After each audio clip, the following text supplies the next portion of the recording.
এতিয়া তৃতীয় বাৰ্ষিক অধিৱেশন ইয়াত চলি আছে। তো এই অধিৱেশনত মই উপস্থিত হৈ আমাৰ যি প্ৰতিনিধিসকলক মানে UPPLৰ যি ভিজন বা UPPLে BTRকলৈ যি সপোনটো দেখিছে আৰু এই বাস্তৱত কৰি তুলিবলৈ আৰু আমি যি BTR একৰ্ড কৰা BTR একৰ্ডত যিবিলাক দফাবিলাক আছে আৰু BTR একৰ্ডৰ মতে তথা UPPL দি এটা এজেণ্ডা মানে এই BTRটো উন্নয়নৰ BTR, সমন্বয়ৰ BTR, প্ৰগতিৰ BTR আৰু শান্তিৰ BTR বনাবলৈ UPPL দলৰ সকলো কৰ্মকৰ্তাই মানে একেলগে থাকি মাৰ বান্ধি থৈ কাম কৰিব লাগে। এই বিষয়ে আমি বিশেষকৈ আমাৰ দলীয় কৰ্মকৰ্তাসকলক আহ্বান জনাইছোঁ। আজি মই ভাল পাইছোঁ আমাৰ তৃণমূল পৰ্যায়ৰ যি ওদালগুৰি সাব ডিভিজন লৈ যি আমাৰ ডিষ্ট্ৰিক্ট কমিটি আছে এই ডিষ্ট্ৰিক্ট কমিটিৰ সমূহ কৰ্মকৰ্তাসকলকে ইউনাইটেডলি কাম কৰিবলৈ হাতে ধৰি একেলগে মাৰ বান্ধি থিয় হৈ কাম কৰিবলৈ তেখেতসকলে আগবাঢ়ি আছে। যাৰ বাবে মই তেখেতসকলক ধন্যবাদ দিছোঁ আৰু আগন্তুক দিনত UPPL দলে ভাল ফল ইয়াত দেখুৱাবলৈ সক্ষম হ'ব বুলি মই আশা কৰিছোঁ। যিটো নিৰ্বাচন আহিব সেই নিৰ্বাচনলৈ বেছি দিন নাই, এখন গঠন হ'ল মানে যৌথ চৰকাৰ হিচাপে যিটো ইলেকশ্যন আহিব নহয় আমি আমাৰ যি দল এই দলে যে এটা এজেণ্ডাটো লৈ আগবাঢ়ি আছে আমি নিৰ্বাচন কেন্দ্ৰিক মাতো বা ৰাজনৈতিক দল হিচাপে আমি থিয় কৰা নাই। আমাৰ BTRৰ উত্তৰ পাৰত মানে দীঘলীয়া বড়োসকলে যি সংগ্ৰাম কৰিছে এই সংগ্ৰাম কৰাৰ ফলত যি একৰ্ডটো হৈছে এটি তৃতীয় একৰ্ড BTR একৰ্ড।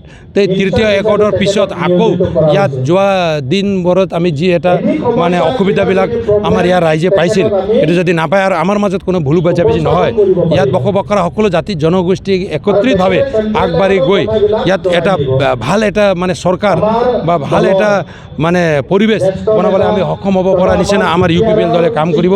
তো আগন্তুক নিৰ্বাচনটো এটা আমাৰ মানে গতানুগতিক এটা ছিষ্টেম যি ছিষ্টেমত আমি এতিয়া লোকসভা নিৰ্বাচনটো আহি আছে অহা আপোনাৰ 24ত। তো এই লোকসভা নিৰ্বাচনত আমাৰ যদি নতুন যি সমষ্টিটো যদি হৈ যায় ডিলিমিটেশ্যনটো হৈ যায় তেনেহ'লে আমি দুটা সমষ্টিতে আমাৰ BTRত পৰে ওদালগুৰি আৰু কোকৰাঝাৰ। এই দুটা সমষ্টিতে আমাৰ দলৰ পৰা প্ৰাৰ্থী থিয় কৰাই আমি জয়যুক্ত কৰি দিল্লীলৈ দুজন UPPLৰ সাংসদ উপযুক্ত ব্যক্তি এজন সুদক্ষ এটা BTRৰ সন্তানক আমি দিল্লীলৈ পঠাই এটা ৰাইজৰ সেৱা কৰাৰ বাবে আমি আৰু এটা মানে শক্তি আমি পাম বুলি আমি আশা কৰিছোঁ। আৰু এই প্ৰক্ৰিয়াত আমি একেলগে কেনেকৈ আমি এই সময়ত যাতে আমি কোনো অসুবিধা নোহোৱাকৈ আমি জয়যুক্ত হ'ব পাৰিম তাৰ কাৰণে আমি কাম কৰি আছোঁ। BTRৰ এটা পৰিলক্ষিত হৈছে নহয় এইটো কথা আপোনালোকে দেখা নাই নহয় দেখিছে কিন্তু এইটো এটা সোধা আপোনালোকৰ দায়িত্ব বুলি আপোনালোকে সোধে নহয় ৰাইজক এটা সন্তুষ্টি দিব লাগিব আৰু আমাৰ মুখৰ পৰা কেইটামান কথা ওলাওক বুলি আপোনালোকে সোধে কিন্তু বহুত পৰিৱৰ্তন হৈছে। নম্বৰ 1 পৰিৱৰ্তনটো ইয়াত কোনো এটা ডিষ্টাৰ্ব নাই। মাজে সময়ে এজন দুজন ভাইটিয়ে অলপ ডিষ্টাৰ্ব দিব বিচাৰিলেও এইটো আমি অলপ মিলাই মানে আগবাঢ়ি আছোঁ। এতিয়া চাওক যদি পৰিৱৰ্তন নহ'লে হয় এতিয়া কোকৰাঝাৰৰ পৰিৱেশটো পৰিৱৰ্তন হ'লে কোকৰাঝাৰৰ এটা ভাল পৰিৱেশটো আহিছে। আমি এতিয়া উন্নয়নৰ নামত কাম কৰাৰ নামত চৰকাৰে যে মাত্ৰ ৰাস্তা ঘাট দলং বনাব লাগে এইটো নহয়, আমি মানুহৰ মন চেঞ্জ কৰিব বিচাৰিছোঁ, মানুহৰ যি থিংকিংটো এই পৰিৱৰ্তন কৰিব বিচাৰিছোঁ। এতিয়া কোকৰাঝাৰত বিভিন্ন প্ৰগ্ৰামবিলাক হৈ আছে। এতিয়া আমাৰ মানে এতিয়া অহা 27 তাৰিখৰ পৰা কোকৰাঝাৰত বড়োলেণ্ড ইউনিভাৰ্চিটি কেন্দ্ৰ কৰি আমি এতিয়া ইণ্টাৰনেশ্যনেল বড়োলেণ্ড নলেজ ফেষ্টিভেল আমি পাতিবলৈ গৈছোঁ। আন্তঃৰাষ্ট্ৰীয় পৰ্যায়ত এটা নলেজ ফেষ্টিভেল য'ত আন্তঃৰাষ্ট্ৰীয় পৰ্যায়ৰ পৰা ভাল ভাল মানে নোবেল বঁটা পোৱা আমাৰ এই মানে বিদ্বান পণ্ডিতসকল তাত উপস্থিত হ'ব। বিভিন্ন ইভেণ্টবিলাক তাত হ'ব, বিভিন্ন অবজেক্টিভ তাতে হাতত লোৱা হৈছে। এতিয়া এই নলেজ ফেষ্টিভেলৰ জৰিয়ে BTRৰ এটা যি মানে অলপ এটা বেলেগ ষ্টেজলৈ BTR আগবাঢ়ি যাব বুলি মই আশা কৰিছোঁ। BTRৰ এটা আমি ডিক্লেয়াৰ নকৰোঁ আপোনালোকক আজিৰ এই সময়ত আমাৰ অমুক প্ৰাৰ্থী হ'ব বুলি ক'ব নাজানো। আমি কিন্তু প্ৰাৰ্থী হিচাপে আমি চিন্তা কৰা নাই, আমি দল হিচাপে আমি মজবুত হৈ আছোঁ। আমাৰ পৰা যিকোনো এজন প্ৰাৰ্থীক আমি যেতিয়া থিয় কৰাম আমাৰ UPPL দলে সুন্দৰকৈ মানে জয়যুক্ত হ'ব আৰু ভৱিষ্যতত দেশৰ প্ৰধানমন্ত্ৰী অসমৰ মুখ্যমন্ত্ৰী দেশৰ গৃহমন্ত্ৰী আমাৰ লগতে আছে। নিশ্চয় ভৱিষ্যতত আমাৰ লগত আজি যি ধৰণৰ এলায়েন্স আছে নহয় কোকৰাঝাৰত আমাৰ এলায়েন্স আছে, দিছপুৰত আমাৰ এলায়েন্স আছে, NDAটো আমি সোমাইছোঁ আমাৰ ৰাজ্যসভাৰ সাংসদ হিচাপে ৰঞ্জনা নাৰ্জাৰী গৈ তাতে NDAটো আমি চেণ্ট্ৰেল পৰ্যায়ত আমি দিল্লীতো আমি সোমাইছোঁ। ভৱিষ্যতে যদি ভাল এটা বুজাবুজি হয় BJPৰ লগত থাকি আমি ইয়াত ভাল পৰিৱেশত আমাৰ কোকৰাঝাৰ আৰু ওদালগুৰিৰ পৰা দুজন আমি ভাল মানে প্ৰাৰ্থীক বা আমাৰ হৈ BTRৰ হৈ দিল্লীত নিজৰ কথা ৰাখিবলৈ সক্ষম হোৱা ব্যক্তিসকলক আমি জয়যুক্ত কৰিব পাৰিম বুলি আশা কৰিছোঁ। নাই এইটোতো অহা নাই, এইটো সময়টো অহা নাই। আমি এতিয়া এপ্লিকেশ্যনো বিচৰা নাই, এইটো সময় আহিব নহয়। নিৰ্বাচন আয়োগে যেতিয়া নিৰ্বাচনৰ দিন ঘোষণা কৰিব তাৰপিছত এইবিলাক কথা আহিব।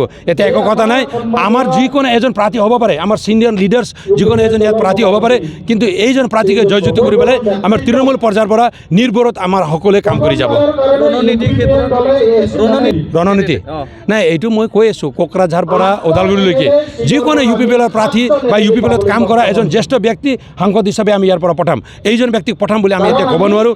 উপযুক্ত এজন ব্যক্তি যিয়ে দিল্লীত গৈ আমাৰ কথাবিলাক ৰাখিব পাৰিব, তেনেধৰণৰ ব্যক্তিক আমি দিল্লীলৈ পঠাবলৈ আগবাঢ়িম। বিজেপি আউল লগাব আপোনালোক অংকৰ এন্তে কৈছে ল'ব নহয়, এইটো এতিয়া কথাটো কি আছে, আউল লগোৱা নলগোৱা এইটো বেলেগ কথা, এইটো মিডিয়াই অলপ বস্তুটো বেলেগ ধৰণে লৈ যায়।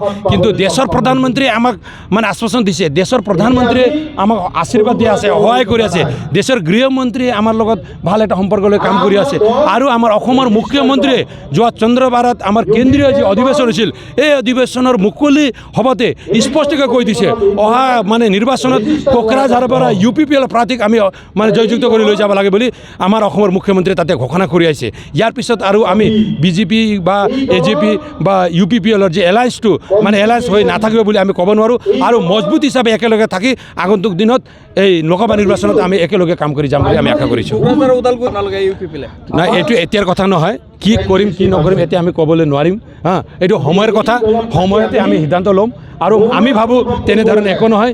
দিল্লীত নৰেন্দ্ৰ মোদী ডাঙৰীয়াক আকৌ প্ৰাইম মিনিষ্টাৰ হিচাপে ভাৰতৰ 135 কোটি মানুহে বিচাৰিছে, আমি অসমৰ 320 লাখ মানুহে বিচাৰিম, BTRৰ 35 লাখ মানুহেও ভাৰতৰ প্ৰধানমন্ত্ৰী হিচাপে আমাৰ সকলোৰে জনপ্ৰিয় বিশ্বৰ জনপ্ৰিয় নেতা তেখেত নৰেন্দ্ৰ মোদী ডাঙৰীয়াক বিচাৰিব।